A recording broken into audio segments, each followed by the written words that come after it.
Indy's not looking sure if he's live yet. I'm live. I'm a professional. Hello, you wonderful people. Welcome to the Virtually Rek't Podcast. My name's Shuey from Power on VR. I am here with my two degenerate friends, Mr. Mac in VR and Mr. IndieVR. Fellas, how you doing? Good, sir. How are you? Doing really well, mate. Good. Let's ask about you first. Yeah, I'm fine. I don't know what you're on about. I'm completely healthy, and everything is good. When did you last have a 220-pound man fall onto you from a height? Oh, that was months ago. But the 240-pound man was fell on me just over a week ago and broke one of my ribs, as well as tore a load of muscles in my side. So consequently, I am not drinking, which we will get into what you're drinking thing. Instead, I'm on quite strong painkillers. But either way, that's not what the podcast is about. The podcast is about drinking in VR. So, Mr. IndieVR, what are you drinking and what have you been playing? Which brand is that this time? What are we on today? Today is the finest Thames water. Council. Yeah, County Council water, and it's quite shit, to be honest. There you go. What have I been playing? When were we last on? 2 weeks ago. So since then, Was it Vampire the Masquerade? I think that was the last one. Yeah, that was the last release. So anything from then? Yeah. So, Stride Fates. I played that. Yeah, I didn't. I played for a few hours. There was a lot of issues there. I haven't been back. Oh no! Don't tell me that. I haven't played it yet, and I fucking love Stride. That was pre-release. I streamed it, so okay. I'm sure they fixed all the bugs, but there's stuff in there. I haven't been back, so I couldn't say. So, yeah, it's pre-release, so you're gonna get issues, and I'm sure they would have patched it. They had a few days, and yeah. Dark Invasion Doomsday I played, which is a really good zombie game. It's got the indie jank kind of stuff in it, but it's still a good laugh. I've got keys to that still, so I'll give some away, actually. You guys got games to give away at all? Oh, Walking Dead, you fucking legend. Hey, dude. I was just about to say thank you, Walking Dead. Walking Dead's just donated $20. Thank you very much. Jesus Christ. You're an absolute legend, my friend. He's just fucking making it rain. It's making it rain. That'll feed you. Sorry, Indy. Stride Fates, yeah. I'll get you some more painkillers.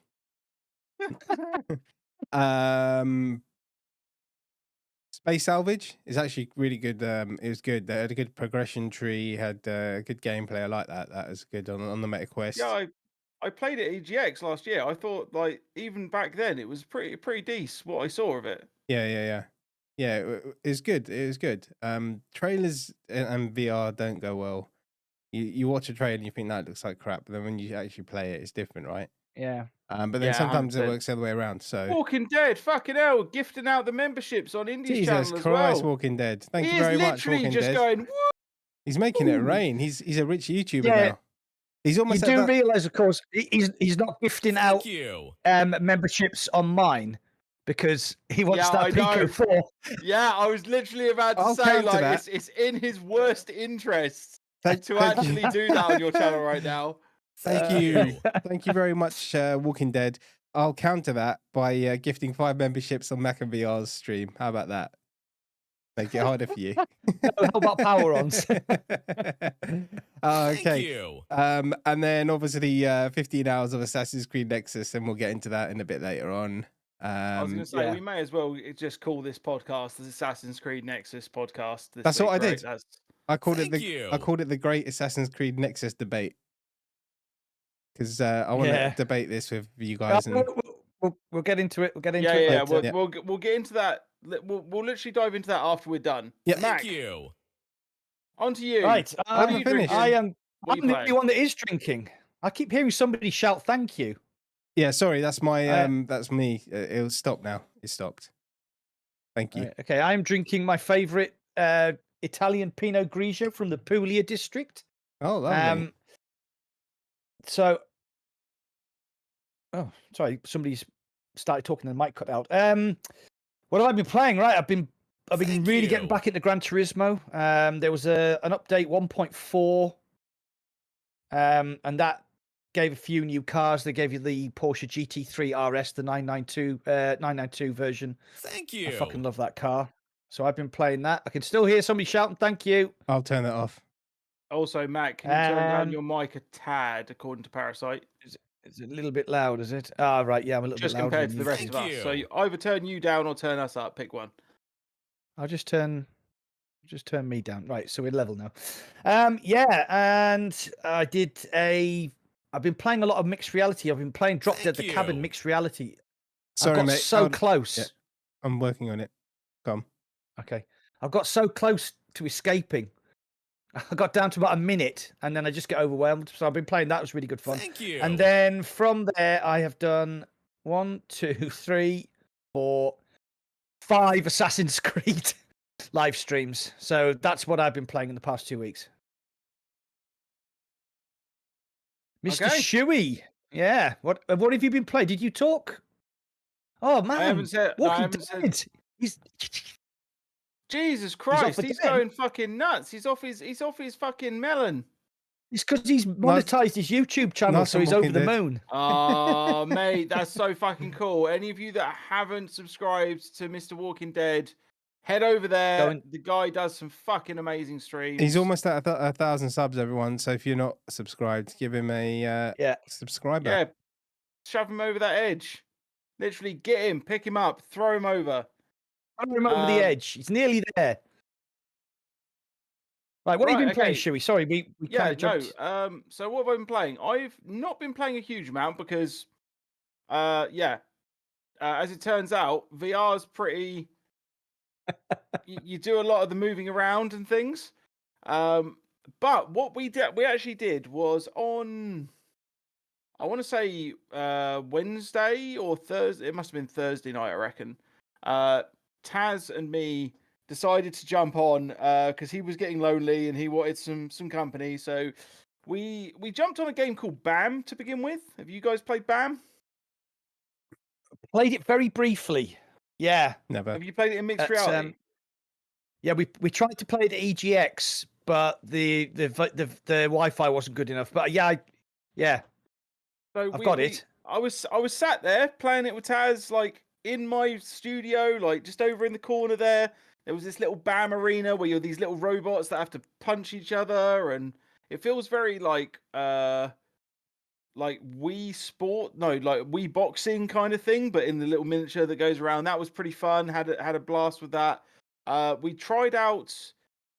Taz, you'll have to remind me what the other game was, buddy. But then we tried to play a bunch of stuff, and we didn't manage to get much going. And then we tried Blast On, and the very first, even in the intro, I was trying on the tutorial. Sorry, I was trying to duck out of the way, and just obviously my side just went no, and we gave up on that. But what we did start doing was fucking around with, and if you head over to my Discord, by the way, guys, and have a look in the main chat at the picture that Taz sent the other day, we were just fucking around in our home environments on the quests, which was actually quite fun, like inviting each other over, fucking around with our avatars, putting each other into like my studio or in Taz's living room, and just sort of wandering around and trying to do weird shit. It was really fun, man. I had an absolute blast. Nice. That sounds really cool. And then I did this morning try, specifically for the podcast, because I haven't played it yet, to jump on Assassin's Creed Nexus, and I will talk about my impressions of that when we get onto that segment.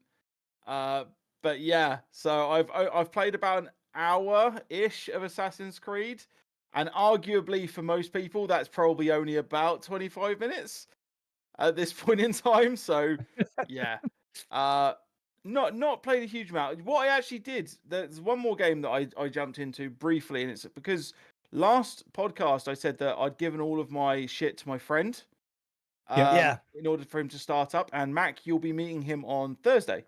Excellent. Is he your +1? Yeah, he's my +1, so he'll be coming down. Guess who's my +1? Mac Jr. Well, I haven't fucking met him yet. I was No, meaning your hand, mate. It's Oh, right. you're actually going to come with us, are you, Indy? Oh, depends how this how Mac treats me, you know. What if I say that there'll be hugs, kisses, delights? I'd ask awaiting you which part of the body. I mean, take your pick. My preference is between the toes, but take whatever you want. I think Max. Bearing in mind, you can't bend over to wash his toes at the moment. I mean, You finished that vampire game as well, didn't you? Vampire. That one looks like you're taking LSD and you're looking at the screen. oh yeah, Vampire Survivors. So, just before we do, I want to say thanks to Taz because I've been staring at his donation, of €5. So thanks, buddy. I super appreciate it. It's the last money on his card for the month, dude. It's the 20th. That's not good. Keep your damn money, but thank you.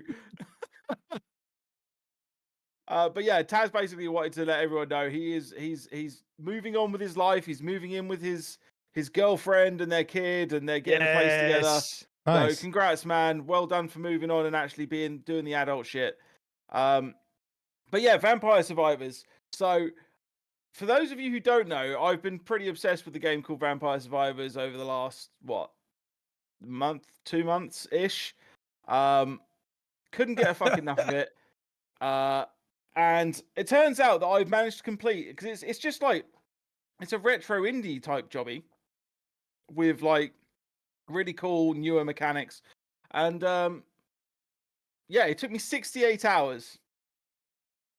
68 hours to complete that game. It's been a while since I've put 68 hours into a single player game. I don't know if you can remember the last time you put in 68 hours into any game. Flat screen, it would have been Warzone. Yeah, no, that's a good point, actually. I probably put more than 68 hours into that over the summer. Population 1. Yeah. Yeah, Pop 1 is probably my next game for the time spent. Yeah. But yeah, so I'm pretty happy with that, absolutely. especially things that in our creator chat with a bunch of other guys, I said, oh yeah, I've completed it. And someone was like, that's a lot of hours. And then Doc Ock was like, I haven't completed it. And he was like, I've put in 107 hours. Wow. Oh no, Gamertag said he didn't know you could complete it. Yeah. And then Doc was just like, noob. Yeah, that was really funny. It's really funny. Right then, that's the intro's over. That's what we've been playing. So what do we want to talk about? Oh, I wonder what we're going to talk about. Shall we hang fire for a bit? Just hang fire for a bit. Oh, he's burying the lead. No, it's because no, fuck it. Let's go for it because my list is really short. So, Assassin's Creed Nexus, you couldn't buy it. Very few people got keys. Very few, only some of the really big creators got keys. There was a little bit of nervousness around the store until 6 o'clock on Thursday when it released.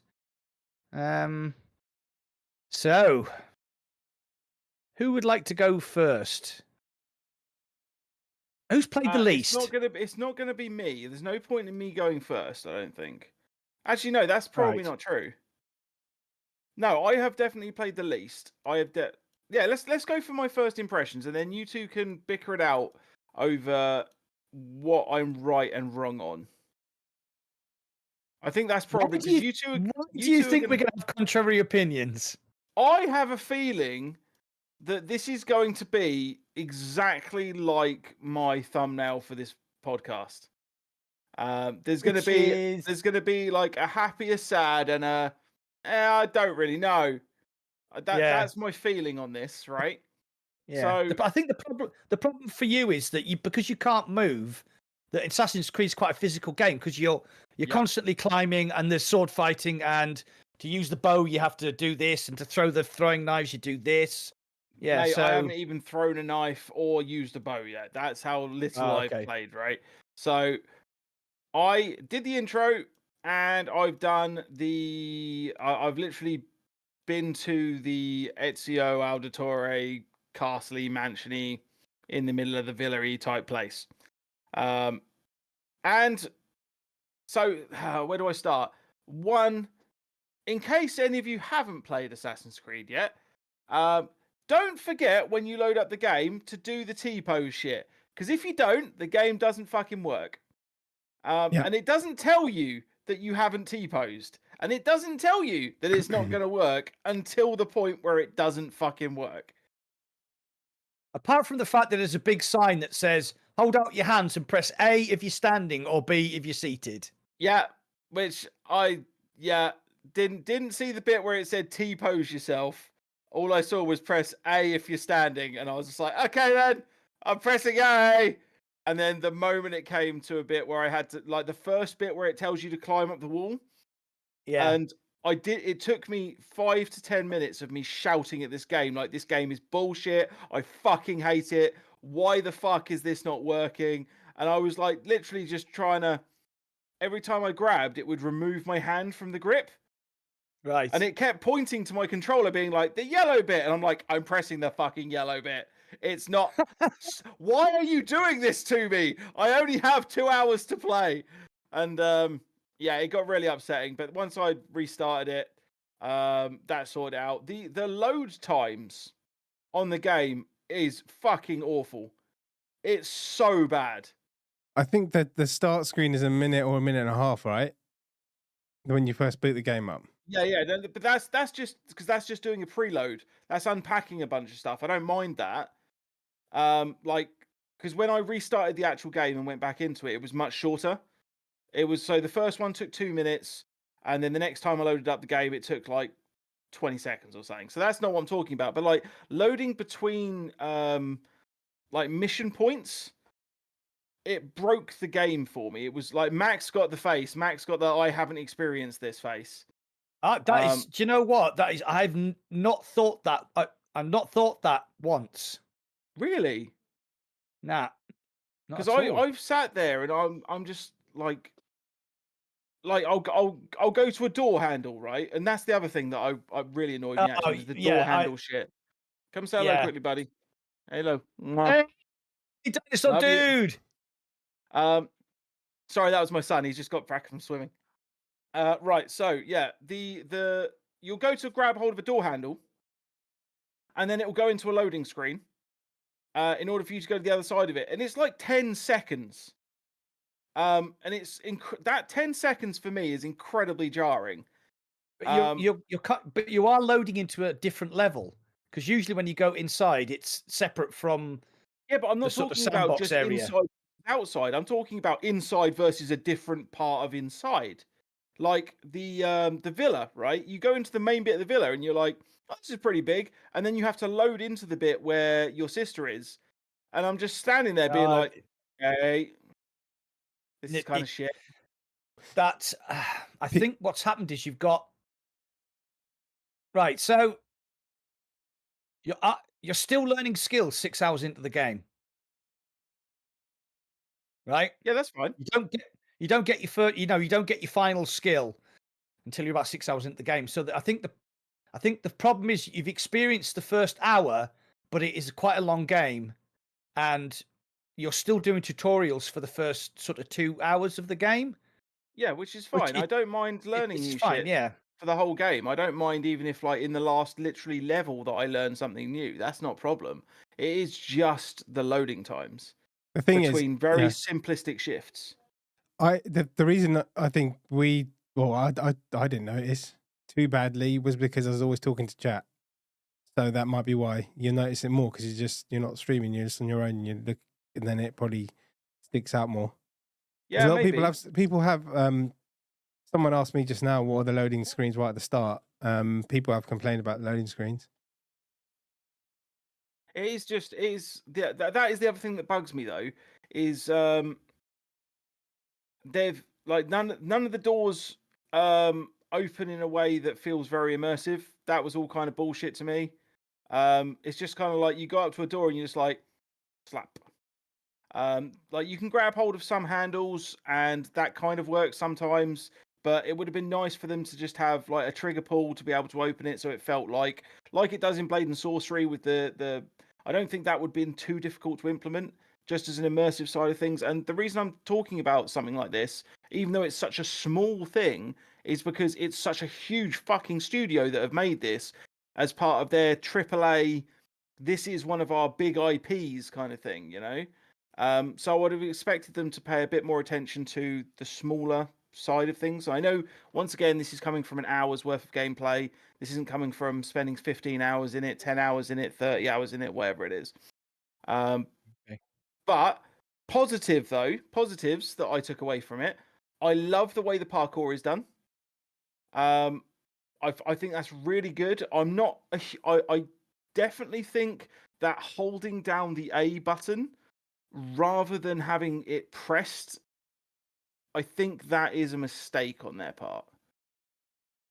I don't think it is, because as you get into the game, the parkour becomes more complex. Not more complex as in more difficult, but more you have to move quite quickly, especially with like the gold parkour challenges which you get.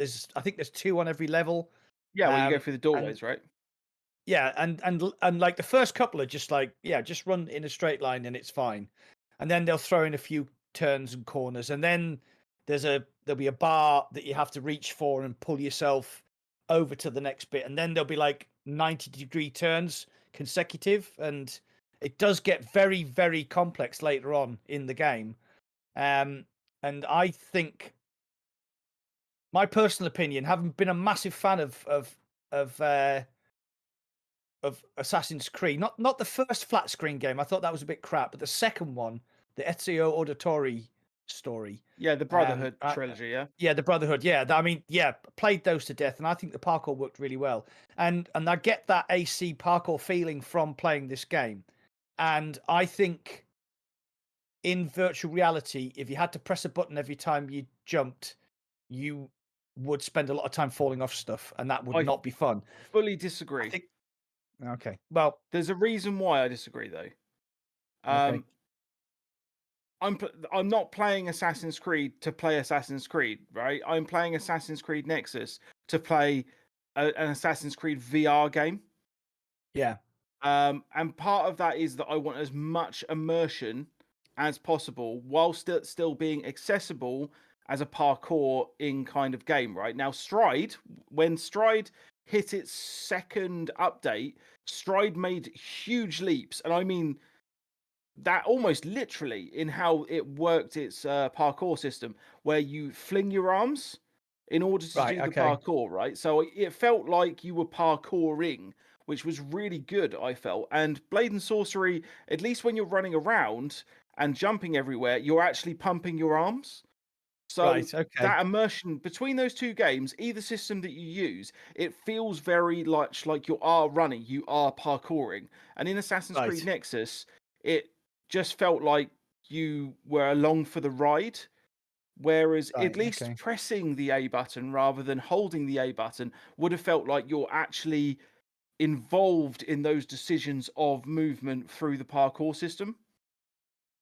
Okay. I can see where you're coming from, but I think the system they've adopted is pretty good. I think it's good for the masses. I think it is very good for the masses. I think those that want us casual VR players, eh? No, I'm saying that in order to get because obviously Ubisoft have to really target the maximum audience for the amount of money that they've put into their IP for this. Yeah. And they want to have the maximum amount of people be able to play it and not feel sick and not feel upset. And being along for the ride in those instances, that's fine. But I really wish there was like a hardcore mode. Not in difficulty. Yeah, Well, actually, no, in difficulty just for the parkour side of things. I think that would have made it a little bit better. I mean, they could. I like where you're going there. Actually, if they had like a hardcore mode where you had the hardcore combat, the hardcore stealth, the combat indicators were turned off. You had to do a manual button press to do the parkour. Or even the Stride version where you just lift your arms in order to... That really fucking hurt. I'm not going to do that again. And no say markers for the enemies. I would actually fucking love that. I would play the shit out of that. But I'd want it as a game plus. Yes. I'd want it Yeah. to take my fully upgraded assassins in. Sorry, Indy, you've been very quiet here. No, I'm He's just waiting. listening. He's waiting I want you like an guys to assassin finish. in the fucking shadows with his knife out. He's literally just behind me and Mac at this point, about to just go ching. Can we talk about that though? Can we talk about that? Oh no, that is to unleash the blades. You go like that, and your fucking blade pops out. Oh man, yeah, that was great so good. for a little bit. I cannot wait for Sony to release a Spider-Man game where I'm doing that. So, or a wanking game. Or a wanking game. So they have the same end result. Your microphone's very muffled when you first start to talk, Serge. Hold on. He's going to play with his gizmos and gadgets. Is that better? Yeah. Yeah. I just think it breaks immersion. They should just give you the option to jump. I mean, just a button to jump, you know. I just think holding a button down and it's like autopilot. It's just like, fucking, this is boring. I stopped doing the parkour challenges in the end because I got so bored of them. I was like, if I just randomly found one, I would do them. But otherwise, I'm just like, all I've got to do is hold a button and move a stick. There's nothing immersive about this at all. So they need to put the option there to give people the option. I'm not even talking about, like, you can do a game plus mode, but why aren't the options there from the start to do stuff like turn that off and do other things we're going to go into as well? Yeah. Yeah. Sorry, have you ever played any Assassin's Creed games? No, but it doesn't matter because it's a fucking VR game at the end of the day. And it should be immersive. And I know it's like being loyal to the fans, that's fine, but why is the option not there for people that want it hardcore, who like me, play it in hard mode and don't want the auto tagging, I was really happy with the game until that point where I found out it was auto tagging and it just went from a 10 out of 10 down to a bloody 6. I was like, fuck this. What's the point in playing? You can see where everyone is. I remember seeing there with a man looking at 6 out of 10. I can't remember who did the video. Me. So you know what my thoughts are, but I want to talk about this because game of the year and all that kind of stuff. I'm like, nah, man. Like visually and like some other aspects, but the actual gameplay itself, no. You know what I was really disappointed about as well?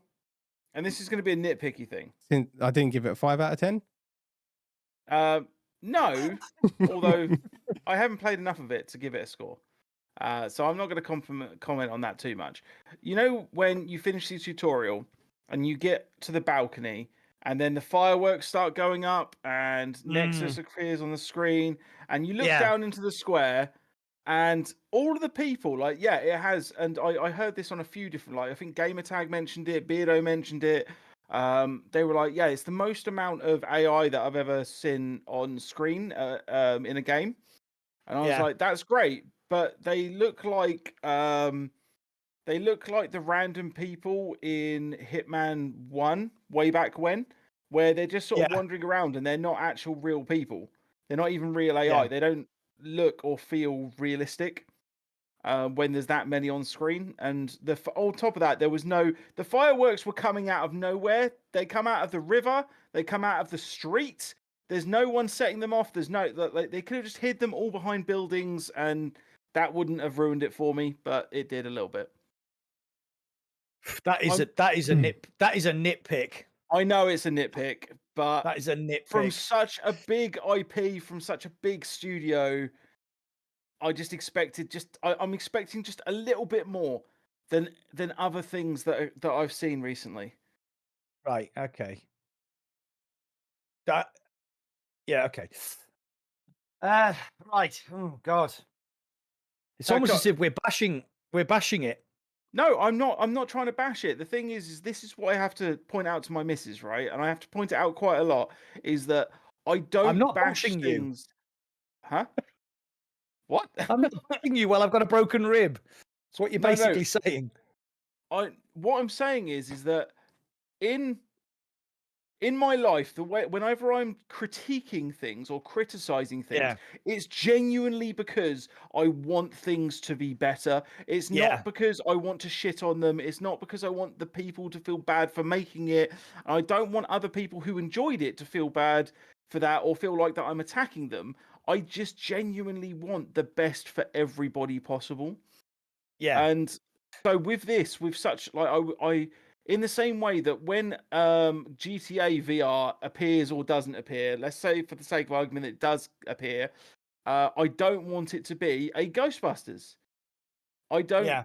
you know, and yeah, Assassin's Creed in the first hour that I've played it is not a Ghostbusters. It's definitely a better than that, and it is doing a lot of things that the IP should be doing. But I want there to be more. Always more, always greedy. Yeah. So Mike GC's just put a good comment on my chat, which I think is quite relevant. So Mike said, do you think they put as much love into it as their flat screen games? And I absolutely think they do, but I don't think they have the money. I think the team that did Assassin's Creed Nexus is a side branch, and I don't think they got the resources that would be available if it was like an Assassin's Creed Valhalla sort of game. No, definitely not. And it's not been in development for as long as that either. Yeah. So like the current Assassin's Creed development cycle, I think, is 3 years. 3 years, yeah. But I mean, you got to remember these games are massive and they cost like hundreds of millions of dollars. You're not going to spend that on a VR game. But do I think the development team put as much love in as they would if they were doing a Valhalla? Yeah, absolutely.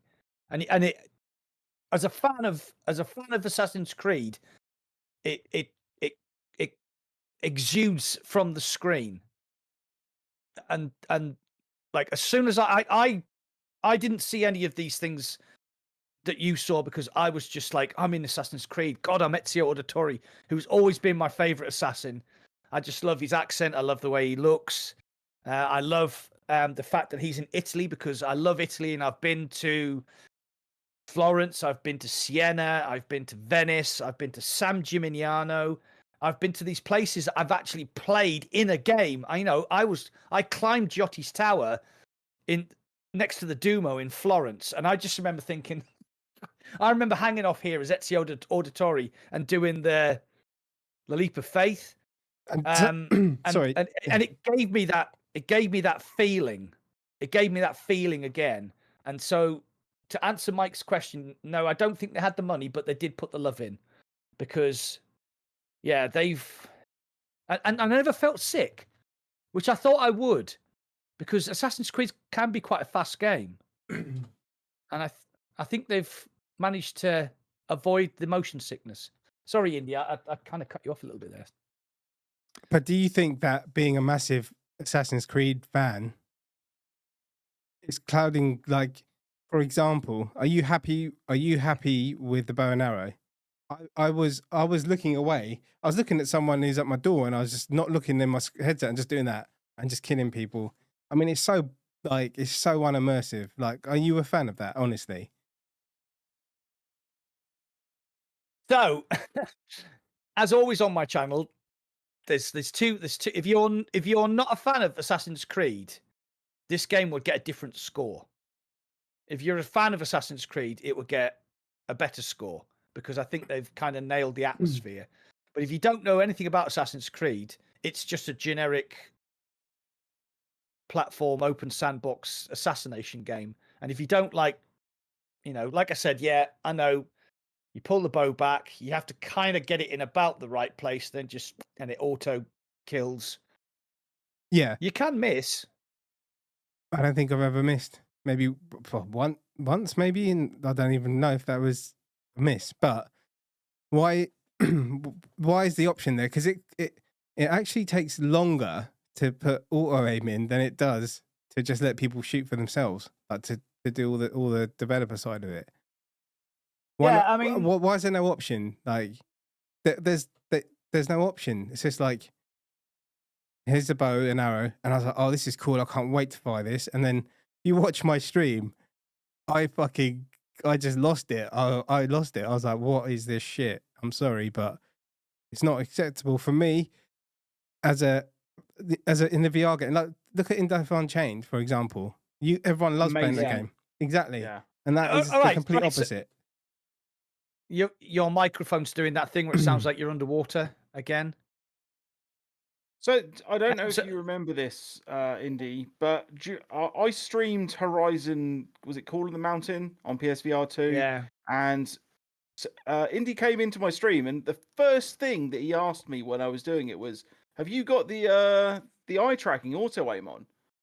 And I went into the settings, and I was just like, "That's why this feels bullshit." Yeah. And turned it off, and then I was like, "Oh, this feels like I'm actually missing now. It actually feels like there's a there's higher stakes now. Like it's enjoyable to use them because when I actually make those hits, I feel like I've made those hits, you know." But as I said, I haven't gotten to the point of using the bows in Assassin's Creed yet, so I haven't had that experience. I know why they've done it. They've done it right. So here's a good example. So Pistol Whip, when they were developing Pistol Whip, Pistol Whip has auto aim built in, right? Because it makes you feel like a badass. You have to be kind of pointing in just about the right direction to hit. But in Pistol Whip, it's more about the hitting on the beat than it is about being super accurate. Unless you turn off the auto aim and go for like the hardcore mode. Same with Horizon Call of the Mountain. They've put the eye tracking in to make you feel like a badass, so that where you're looking, you fire the arrow and it goes where you're looking. So, is Indy hiding his face because he's smirking at me? No, I'm just typing. Okay. Yeah, so they've done it to make you feel like a badass. The same as they did with Pistol Whip, and the same as they did with Horizon Call of the Mountain. Should they have put a hardcore mode in? I don't know. I mean, Indy, you always play your games on hard, and I think games are supposed to be fun. And I think if you did that, 90% of the players would have less fun. Okay. The 10%, yeah. The 10% like you and me and Shuey, who could do the hardcore stuff because we're fucking idiots and we like that kind of stuff. But you don't pander to the 10%, you pander to the 90%. Right. Okay. So you're what mode are you playing it in? I'm playing in hard combat, hard stealth, no combat indicators. Which is like, that just goes to show how weak it is, because normally you can't play games in hard mode. You never do. Wow, that felt fucking brutal. The absolute fire arrows are flying tonight, people. It's true. You don't know. No, no, you're right. I mean, if I'm streaming, I'm getting feedback off somebody's mic. It's not mine. Everyone's saying my mic's fine. Right. Okay. Yeah. No, I very rarely play games in hard mode because I want to have a good time. I actually agree with Mac on this one. I tend not to play my games, especially single player games, on hard mode. I tend to play them on standard. I don't play. I never play anything on story, just for the story mode. Like, nothing can kill you. But I don't tend to play them on hard mode. However, you know me, I would rather play, when it comes to multiplayer games, online games, I would rather play against people that are better than me than play against equal footing or lower. Because that's just how I roll. Like, I have this weird sort of spectrum of how I like my games to play out. Yeah. So then why are you playing it hard mode then, Mac? Instead of normal? Was it too easy? The combat more fun. It makes the combat more fun. Makes it harder. Not really, because the combat is one of the weakest parts of the game. It's like, no, it's not. You just wiggle. Absolutely not. You just wiggle your sword and they're dead. Literally. That's rubbish. I wiggled my sword. Parry, by the way. I went through that entire tutorial and then it just gave up and moved past it. It wouldn't let it ever got to a point where I could actually parry anyone properly. I completely disagree with you. The combat is, if you like on hard with the combat indicators turned off, it's difficult. I just wiggled my sword through about 60 to 80% of that game. I just went like that, and they eventually died. I don't know wish what I'd to played say. more of this. I really want to have a better input on this. I disagree. It's the game is about timing and using the dash attack and distracting with throwing knives and using the bow to keep back the guys, like, because what happens is on the Connor levels, obviously the English soldiers have muskets. So if you're stood away from the English soldier, they'll put the sword away and get the musket out and they'll shoot at you. And then the you have arrow to tells you got to dodge. Yeah, you got to That's dodge nice left of and them, right. isn't it? That's immersive. So your microphone's going. Is my mic all right? Can you hear this, you, mate? Because I don't like Surge. Sounds fine to me, mate. Oh, I keep getting this like muffled. Like when he's talking, it's quite muffled, and then it clears up. Right, okay, it must just be me. Yeah. So the English soldiers will stand off and shoot at you with muskets, or the officers will pull out a pistol and shoot at you. So you need to use the bow to keep them at bay. There's I'm trying to think of the word I'm looking for. There's combat breakers. So if you block them effectively, they open themselves up, and you can strike them, or you can hit them with the hidden blade. You've got the dash attack, which you can use to take out an opponent while you're being engaged by another opponent. There's been stages where I've had like 5 or 6 enemies around me, and it's difficult. Oh, when they're all swinging their swords at away. you. Sorry, when they're all queuing up. Is that what you're talking about? They don't queue up. They surround you. One at a time. No, they surround you. No, I think. I've never felt in danger. Sounds like we're playing 2 different games. I think the combat is. It's not easy. It makes you feel like a badass, but there are situations you can get yourself into where you can get overwhelmed. I don't think that happened.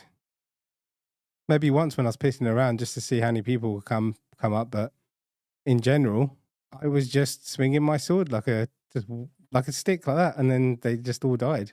There's so much footage on my channel of me doing that. I was just like, what is the point? Is this in like the Ezio and Cassandra levels? Pretty much after the second level, that's what I started doing, and it worked 80 to 90% of the time. Okay. There seems to be a disconnect in the chats as well between people that agree with you guys one way or the other. It doesn't seem to be a clear cut of like, oh, I agree with Matt or I agree with Indy.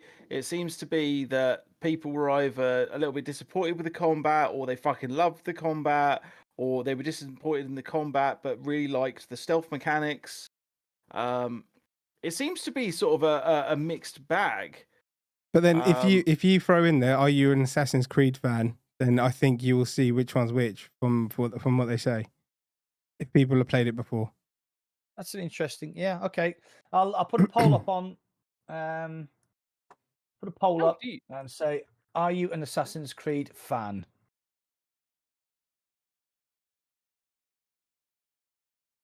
There you go. I've put one up on mine as well, just so that we can sort of mix some results together. I don't know about fan. But... How about played previous? Because there might be a fan now.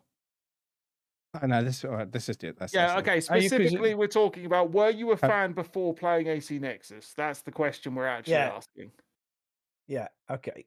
Are you an Assassin's Creed fan? Okay. So what? Okay. Have you previously? No. Were you a fan before playing AC Nexus, basically? Were you an Assassin's Creed fan before playing Nexus? Or that really surprises me, Weebs, that this is the first AC you've played. Yeah, especially with his long and illustrious career of playing video games. It's probably because it was open world, and he probably just ended up walking off a cliff and dying and getting lost. I mean, that's what I do in the Assassin's Creed games. That's like me living out weird and wonderful fantasies of just being able to like cliff dive. Yeah. I mean, like, so I am not saying that it's the best game I've ever played in VR, not by a long chalk. There is a lot of jank. learning how to grab a ledge and pull yourself up to the next ledge that's higher than you can reach.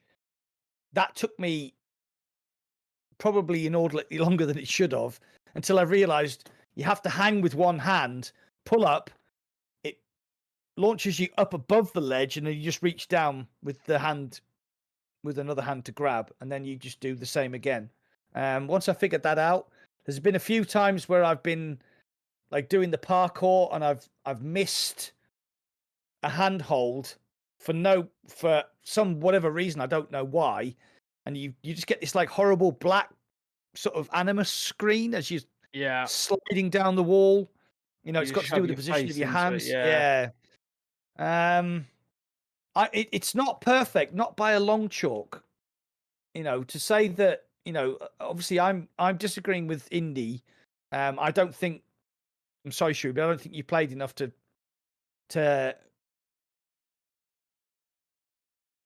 like you said. I mean, you said you're an Assassin's Creed fan, but you probably only play for 25 minutes of the hour you were playing, as it were, because you were trying to figure stuff out. Doesn't that, like, this is the thing though, because I haven't actually gotten into the nitty gritty of the story. I haven't actually tried to like enamor myself to Cassandra Connor or Altair, not Altair, Jesus Christ, Ezio. Because I haven't done all that, and all I've realistically seen is mechanics to this point. I feel like that, like, unless somehow the mechanics improve throughout the rest of the game compared to what they are in the beginning, which would be super fucking weird. I don't know how that wouldn't be valid. Okay, so Peter on my chat has just said the story is not great. The story is not right. So, okay, I'm going to make a really weird analogy here. Okay, so Band of Brothers, The Pacific, right? Yep, brilliant. Band of Brothers was about Easy Company, 101st Airborne Division, and it was about Captain Winters, his best mate, and then all the sergeants and corporals and all the men in Easy Company. And it stayed with Easy Company from the minute they landed, like training at Toccoa, the minute they landed in Normandy until the end of the war. And you saw the suffering, you saw people getting killed, blah, blah, blah. The Pacific was about 3 different characters. There was like 3 different storylines ongoing in the Pacific. There was like John Basilone's story. There was like Sledge's story. And then there was the other guy who I didn't fucking care about. And that's the problem. If they just made the Assassin's Creed Nexus film about Ezio and did a full Ezio story, that would be great. If they did it for Cassandra, that's fine. I never played any of I don't think I ever played any of Cassandra's games. Connor played one game, which was Odyssey. Right. Okay. So I didn't play Odyssey, but I played the one with Connor in it, and I enjoyed it. So I see what they're doing. They're saying, "Here's Ezio in Italy, and then we're going to change it to Cassandra in ancient Greece, and then we're going to move it on to Connor in like during the Civil War in the United States." And it is quite good, but I would prefer if they'd just done a Band of Brothers rather than a Pacific, if that's a good analogy. So you're saying basically they should have done a story with one character instead of disjointing it with all the different characters? Yeah. What about, you like stealth games, don't you?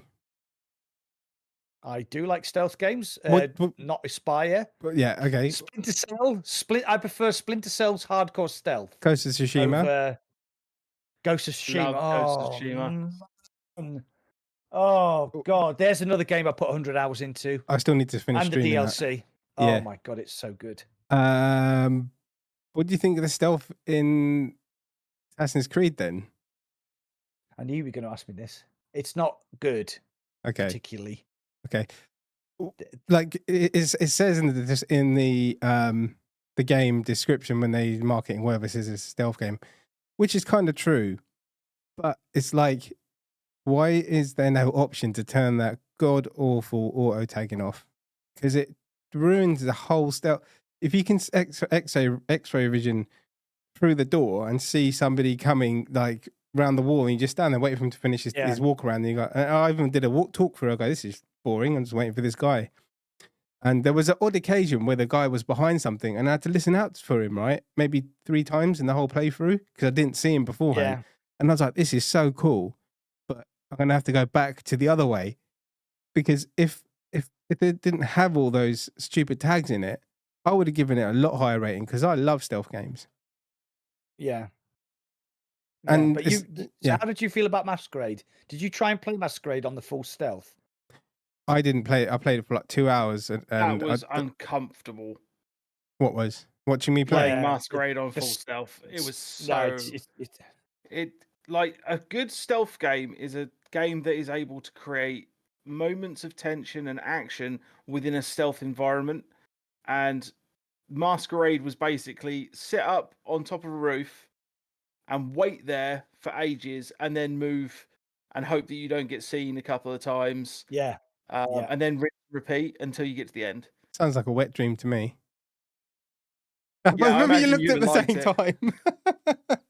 That was funny. Hey, Yeah, Rob, how you doing, mate? I need to jump in. I do need to jump in and see because a lot of people said it's really bad. Even I would get pissed off with it. So I have to, It was so hard that it would only appeal to someone like you, Indy. a masochist. No, Rob on Indy's chat has just said that he full stealthed it and he really enjoyed it. Oh, nice. Yeah, that doesn't surprise me from him either, actually. No. Yeah. Well, he'd probably be sitting in a corner talking to himself. So yeah, For an hour. I will do it. I will do it. Maybe I might even play tonight. See how I feel after this. Oh, thanks, Shaven. Appreciate it, buddy. Well done, Shaven. Super appreciated, mate. I can't see what Joined happened. the Rekin Krew. Good man. What Joined happened? the Rekin Krew. Shaven Monkey's just joined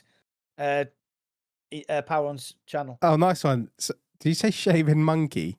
Yeah, Shaven Monkey. What a I name. met Shaven Monkey. So that we're clear, right? I met Shaven Monkey not through my channel, not through the podcast.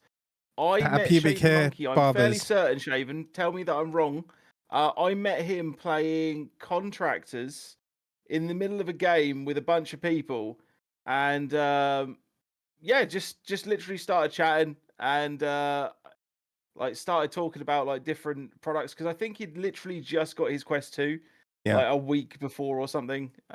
He's a really cool guy, man. Nice one. Welcome, Thanks, Shaven. mate. I just want to point out one more negative thing, and it's another nitpick.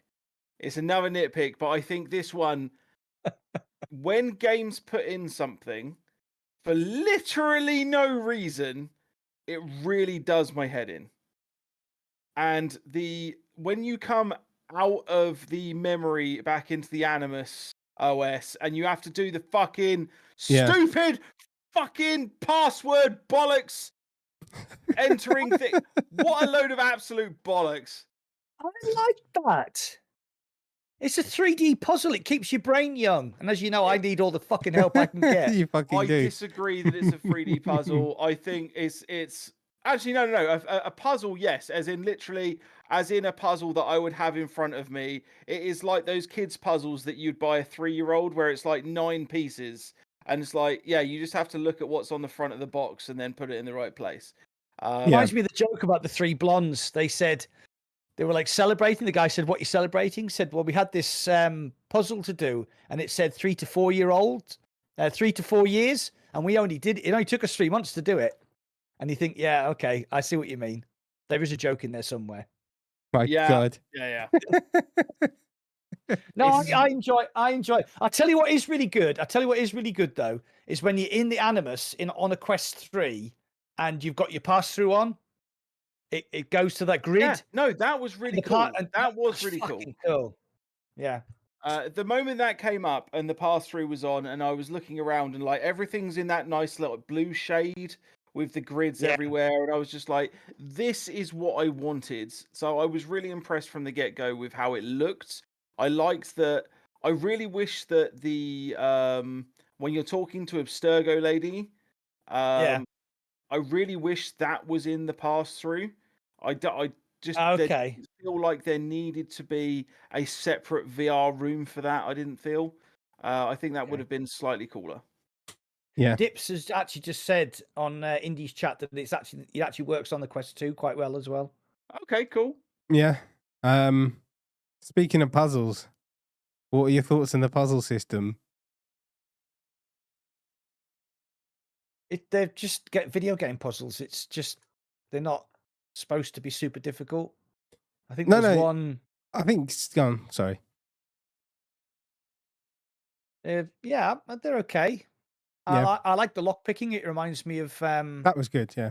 Skyrim. Yeah. There was one puzzle where you had to make 2 pictures from 6 rotating panels. And I was just stood there like a dickhead going, well, I don't understand what I'm supposed to do. And I turned around and the pictures are actually behind you and you just have to kind of align the stuff. There's like 2 lions' heads that you have to turn. You have to get the kind of chins lined up. Yeah, that was okay. What was the hardest one? Oh, it was the one with the planets. The oratorium. We had to line the planets up to shine the lights onto the door. How long did it take you to do that? That was, I don't know, about 5 minutes. It's interesting. Were you completely bamboozled at first? No. So you knew what to do? Well, so I looked. I sort of. You can rotate the things, can't you? And then there was like very faint light. So I was like, so I looked up, and I saw there was something blocking. Or that you had to like pull a lever or something. I can't. You had to shoot it with your arrow. I can't remember to open the hatch. Yeah, it's a lever. As soon as I opened the hatch, I was like, oh yeah, okay. Well, that's better. And then it's just a case of moving them. You know, because there was like 3 diamonds on the middle, 1 top, 1 bottom, and it was just a case of like lining up. Reminded me like a little bit of the sort of Half-Life Alex light puzzles to open up the machines. Yeah, so I thought it was all right. Yeah, I mean, that was a cool puzzle. I think that's when I kind of had another little fuck's sake moment because I was trying to figure it out, and I like puzzle games. But when the game, like even with that light bit, when the game tells you the answer without the option to turn that off, right? You be quiet, Silver. I'm not going to read your comment. Like I was trying to figure out what is this puzzle, and then I was looking around, and it said, "Seems like there's some light out," and I'm like, for fuck's sake, why can't you figure it out for yourself? It's like, here's a crossword. You figure it out. I'm just going to leave 1 letter out of each word, but it's already filled out for you. It's just like it's a fucking stupid hand holding. That's the sort of crossword I need, mate. Exactly. No, but then I was like, "Where's just have the option to turn it off from the start? Like, why do developers bring out these games and all it is an option? Can't be too hard to turn on and off, toggle it on and off because it just broke the game for me." So no hints. Yeah, no hints. That's the whole point of puzzles. Like the bookcase puzzle was cool, and I was like, it just tells you, oh my god! And it's like that should definitely be an option to turn all that off because first it was the auto tagging, then it was the bow and arrow, then it was the puzzles, and yeah, not that they're bad puzzles. Really got puzzles right. Hey, like more than any other game ever. And I know it's a puzzle game, but do you know what game really got puzzles right in a game? Static. Was Professor Layton. That was it. It was on the DS, and it was the whole game was puzzles. But it was a puzzle RPG. It was a really cool idea, and it really was like brain training whilst you were playing an RPG. It was really cool, and I really wish that games took a bit more of a leaf from that. Like, here's your first puzzle. It's quite easy, but you can see what we're doing here, right? And then the progression, not only of the game, but of the difficulty of the puzzles, follows in the same vein, so that you're learning whilst doing it, and eventually you end up like, if you were to try the last puzzle, you'd probably never be able to do it unless you'd done the previous puzzles. But I really wish games went back to that sort of model. Yeah. Static, sorry, a bit out of left field. Nah, yeah. I was just going to say Static was good in the PSVR 1. That was a good puzzle game. I don't think I ever played that. So yeah, the puzzles. And a lot of the stuff that I had, that I think myself and other people do as well, that there's an issue with, can be fixed with a toggle on and off. The archery toggle on and off. The puzzle hints, toggle on and off, because that's not hard mode. Just like the archery, the hints, and the biggest one that just kind of made me, drop that bar of how good the game was the auto tagging, and that's a simple toggle on and off, and it should be there on release. Should be more options, because I've played through it now, and if they do all the stuff I was saying, I'll play it again. I wouldn't, but it's just like I've already played it as well at the same time, so I wanted to experience it the first time without all of that on there. All right, so it's actually, you've actually kind of reminded me about. So we're going to go back to Crossfire Sierra Squad. So when it launched, it was fucking dreadful, but it was also fun at the same time. Weirdly, I played it with Tass. I played a lot with Tass. We had a good time. It's dumb fun. I just enjoyed it. But then they went, "Oh, we've listened to all the feedback, so we've taken away the sort of markers. We've taken away the auto reloading, though still it is kind of auto reloading, because all you have to do is just press a button to drop the mag and put another mag in, and it kind of does it all for you. So shouldn't this been picked up in game testing? Because I know for a fact that sadly it's Bradley played AC Nexus over a year ago. So where are the games testers? Where are the experienced VR games testers who go, yes, no? Yeah. I have a feeling, because they had to employ people to do this, right? Or they had to have. Yeah. I wonder whether we will never get. I wonder whether we will never get the answer to this. My suspicion is that more people have played it than they're letting on, and that it's because they were under such a heavily lawyered the fuck up NDA. Yeah, that's Ubisoft my are bet. a big company. Like I recently signed an NDA in the last few months, and it was the heftiest NDA that I've ever signed. And I can only imagine, like, there's absolutely no way I'm breaking that, I'm hinting at that, anything like that. And it's not even something that exciting either, which is really weird. And when it comes out, like, I'll probably just be like, oh yeah, I was under the NDA for that. And that it's not like a big popping thing. But I half wonder whether, Ubisoft have put out like this 93,000 page NDA that basically says, if you even breathe the word Assassin's Creed Nexus, we will take your house, your dog, your sleep, your firstborn. Yeah.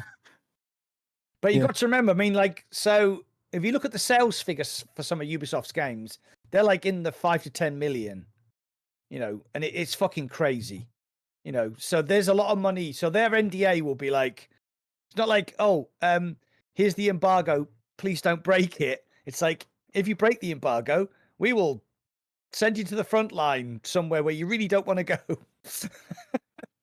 Yeah. And I have signed NDAs like that. I've signed NDAs that say you cannot breathe a word or we will kill your firstborn. But yeah. So yeah, basically, why? It's just the simplest of things. It takes more work to have bow and arrow mechanics as an auto. Right, fair enough. If you want to, it's the fucking hand holding. Just give everyone the option to turn it off. But from day one, because I've experienced it now, and I didn't enjoy. Do you know what I mean? I enjoyed some of the parkour elements and stuff and bits and pieces, but after the first few hours, it just felt like here we go, wiggle your sword. Oh, there's 10 people coming at me. Arrow, arrow, arrow, throw, don't even look. Oh, stealth. Oh, it could have been really good. And I'm sure if they update it, it will be great. But for me, it's not like people saying it's like Game of the Year candidate and stuff. It's not. On looks and certain other things, all right, but the game mechanics and the hand holding for me is nowhere near Game of the Year. I didn't enjoy it that much. Okay. So I disagree with you, because like your first default thing is to put it on the hardest mode you can possibly do and then play through it, right? So, I mean, I have experienced that firsthand when we played that Survivor video game, and I was like, why am I getting killed so often? You were like, oh yeah, by the way, it's on the hardest level. I was like, right, okay, I've never played before, and I don't even have to reload my gun. So, like, the way, like, your attitude towards it doesn't, like, that would not be a fun stream for me to do, because I would spend all my time dead. In fact, I think I did. So, like I said previously, they're not pandering to the hardcore. They're pandering to the other 90% who just want to. Oh, I love Assassin's Creed. Oh, you can play it in VR. Put the headset on and just have fun. You know, feel like a badass. Throw a throwing knife, kill somebody, use the bow. Oh, that's amazing! Look at that guy from like 50 meters away. Without aiming. Without aiming. Without aiming. Yeah, you but have to aim. Even in hard mode, you have to be pointing in the right direction. Even in hard mode, it was a piece of piss. You know. So no, I disagree. I think the sword combat when you're facing multiple opponents is hard, but so okay, this might be a problem with the game testers saying, right, you know, if we do this, then it'll appeal to the hardcore, and they've looked at how much it's going to cost, and they've said, no, we're not doing that because we need to make money out of this game because we're Ubisoft, and that's why. I agree with a lot of what you're saying, right? But for me, it made me feel like a badass.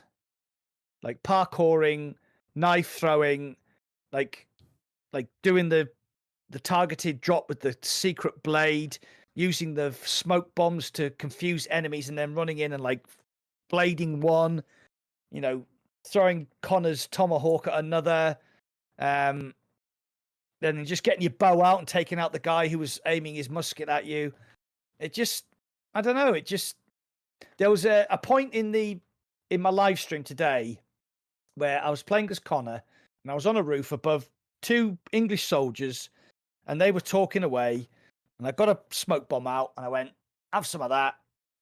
Targeted one guy, dropped off the roof, secret bladed him, killed him, turned. The other guy was coughing from the smoke bomb, and I did the combat dash straight in the throat. And as the smoke came down, there was a guy stood with the musket, and he obviously looked at me and he was like, oh, where the fuck did you come from? And I just like went like that with my tomahawk, and it went dunk straight into his head. And I just remember thinking, fuck me. I remember that little sequence for a long time. And that's kind of what, for me, Assassin's Creed is. It's those little moments where you feel like a badass. I didn't. Full stop. I haven't. Watch my stream and people will just see me how fucking miserable I am. I'm like, there, throw this, throw that. Oh, there's someone there. Oh, there's 10 people coming at me. Bang, bang, bang, bang, bang. On to the next bit. I didn't enjoy it. So okay, well, as in this podcast, we agree to disagree. Just add the fucking options. We're gonna have to. Yeah. I really did think that with so many games with combat that is so similar to the AC games, like Blade and Sorcery, like Battle Talent, I thought that they might have gone more down that road, but okay, you know, maybe that's just not for the masses. No, that's fine. But options, you know. Yeah, I agree. I mean, you know, they might look at. So, I mean, in my Discord, it's been overwhelmingly positive. I don't know whether that's because of my attitude to the game. People have come back to me and said, "Oh, yeah, it's absolutely brilliant fun. I really enjoyed it." And I've, you know, I recommended the game to loads of people. I think it's good fun, and it's a big game. It's fun. I'm like 15 hours in. I'm not even. I think I'm only about 2/3 of the way through. Yeah, for me it was fun in little pockets here and there. Yeah, but it can all be fixed. But for me to release a game like that and not have, how many people have played that game not knowing about the auto aim, first time picking up the bow and being like, hold on, what the fuck? Yeah. I think this is the longest topic section we've ever had on the podcast to date, with in amongst that the most sort of opposing view as well of what we've had. It's just interesting thing to see. Like, we're three friends, all with similar ideas, all running channels, all super into VR, and we've come away from this in with such a massive disconnect of what the game was. So I just find what that was the super results interesting. of your poll? So I said this 53. earlier. I had a look at both of your polls. If you add everything up, it works out roughly 50-50. My poll isn't worth doing anything with realistically, because there was 8 votes, 87%. So it squiffs it to about 60-ish%. Yeah. 60-ish% were fans prior, over all three of them. So yeah, I've got 53. So mixed bag. yeah. Crash was like, this poll was the best It because was mine had the highest fan base for AC. Oh man. Yeah, so it's split. It's definitely not game of the year. I don't think so. Like, honestly. Okay, so yeah. So sorry, Power on Shaven Monkeys just said on your brand new channel member has just said on your chat, they played it safe. Yes, they did, but they didn't play it as safe as Ghostbusters. No, they didn't. Ubisoft has not played it as safe as Sony.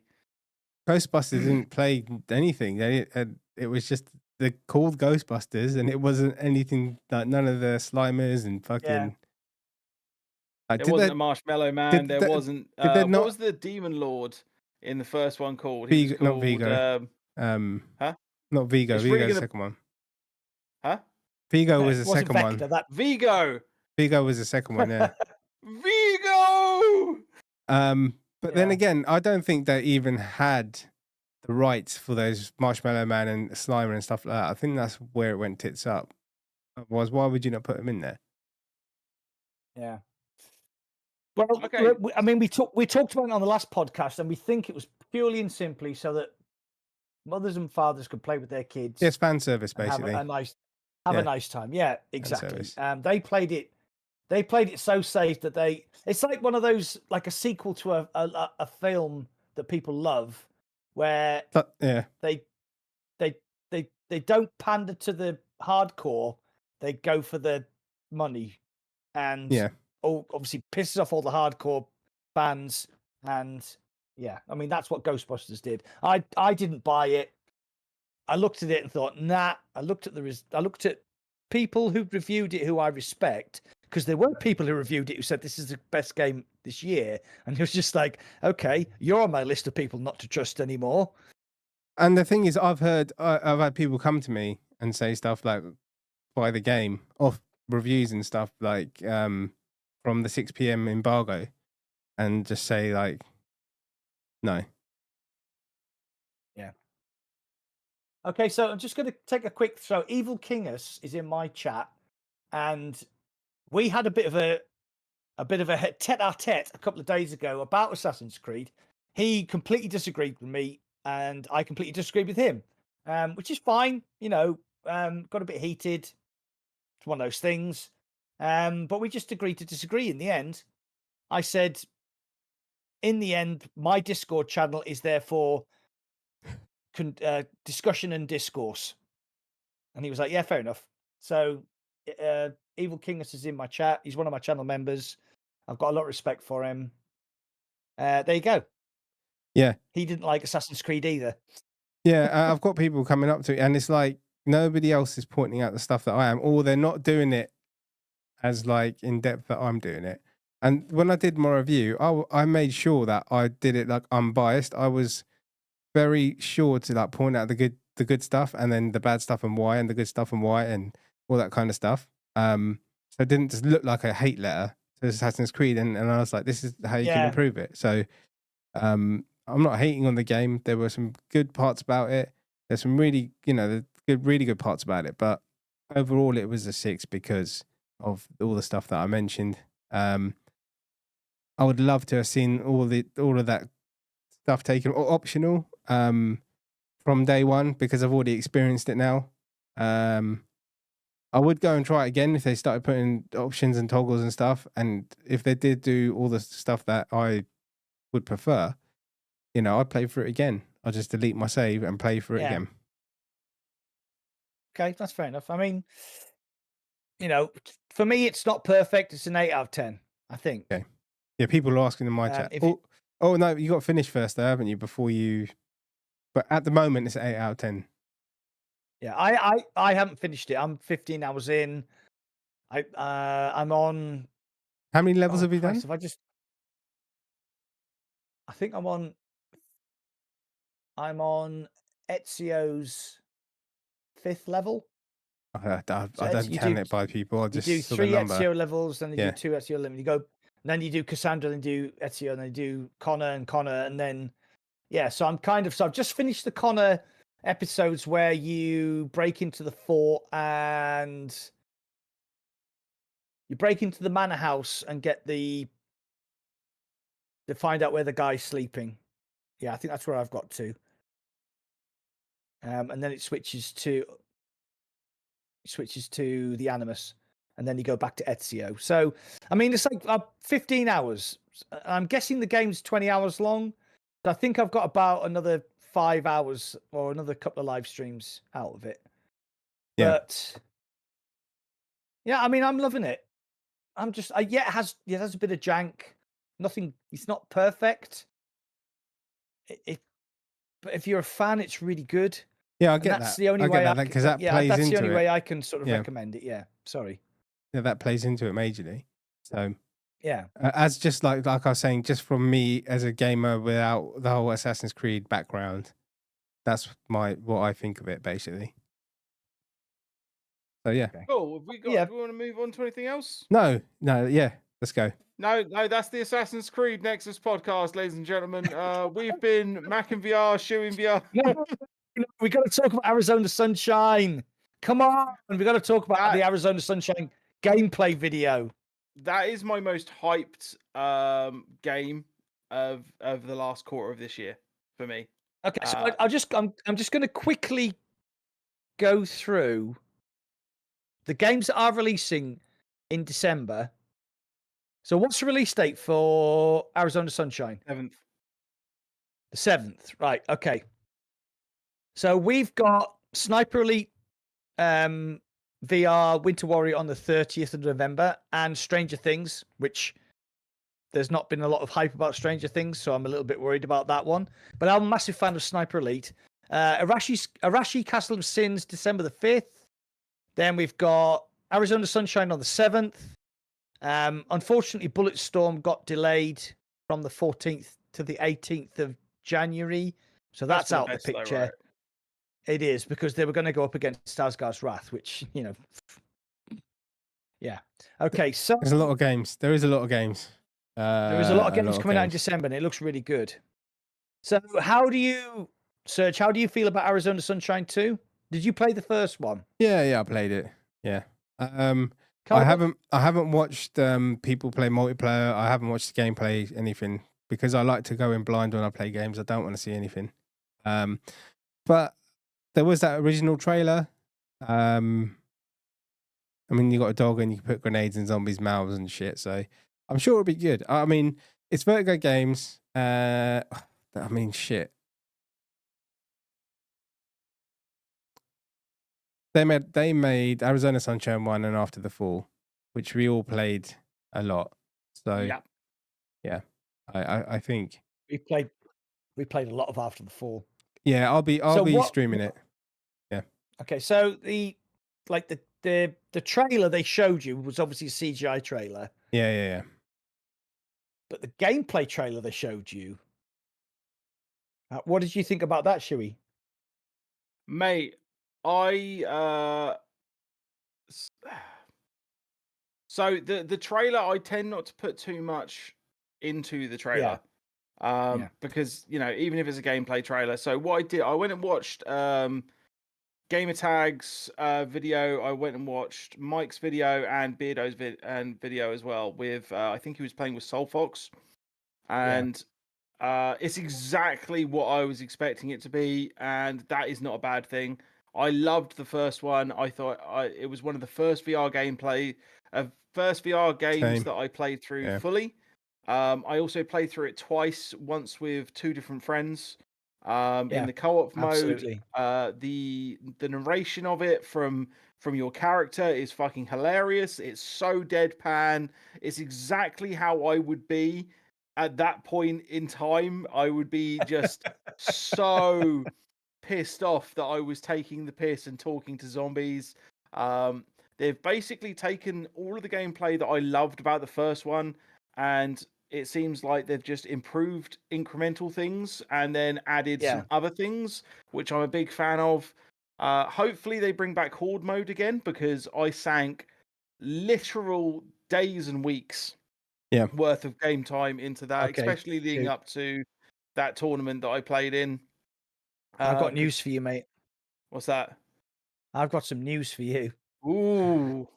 Because I take it from saying that you didn't watch the full Arizona Sunshine gameplay reveal trailer. Okay. I can talk about that because I watched it and did a live stream and watched it and got more and more excited every time I watched it. Go on in. So the first thing it did was the head developer introduces the game. You get to see, I think the dog's called Buddy, or he just says, "Hey, Buddy," and pats the dog. The dog's got scars. The dog's got a tactical vest on. The dog can carry weapons and stuff for you. Graphically, it looked not like the CGI trailer, but there is a bit where he picks a zombie's head up off the floor, and it does that thing with the jaw. Like you see in the CGI trailer, he picks the head up and it goes. He actually does that, and it's like live. Yeah. And it's actually in the game. If you watch the Beardo Benjo one, he feeds it a sausage. That's a whole thing that I'm gonna end up doing multiple times. Is that coming out on Meta, Steam, and PSVR 2, right? Yes. Yeah. Yes. Okay. Hold on, I've got it written on my board. What would you guys play it on? I am probably going to play it on PC. I'm probably as long as it's got crossplay. Well. If it doesn't have crossplay, I'll buy it on. It does. I'll buy it on Okay. Quest. Right. So we actually didn't get to the whole thing. So they go through this single player gameplay thing, and they show like probably the first level, and the same guy is back doing the voiceover. He's got that crazy. I'm the last human. I just want human contact sort of craziness going on. Called the zombies Freds. It's funny as fuck. He shoves in proper in-game play, real gameplay. He shoves a grenade into his. It's a gameplay mechanic. He shoves a grenade into a zombie's head. He steps back, and this fucking zombie just disintegrates, and it's so funny. And through my stream, I was like, pause, and you could see the arms and legs flipping, and the arms and the legs and the feet, the joints move. So there's a bit where he gets Buddy to go and pick up a zombie's leg, and the dog comes back with this zombie's leg, and the foot's like, it's just so cool. So you can use the dog to solve puzzles, like go fetch this key, do that, and all that sort of the other.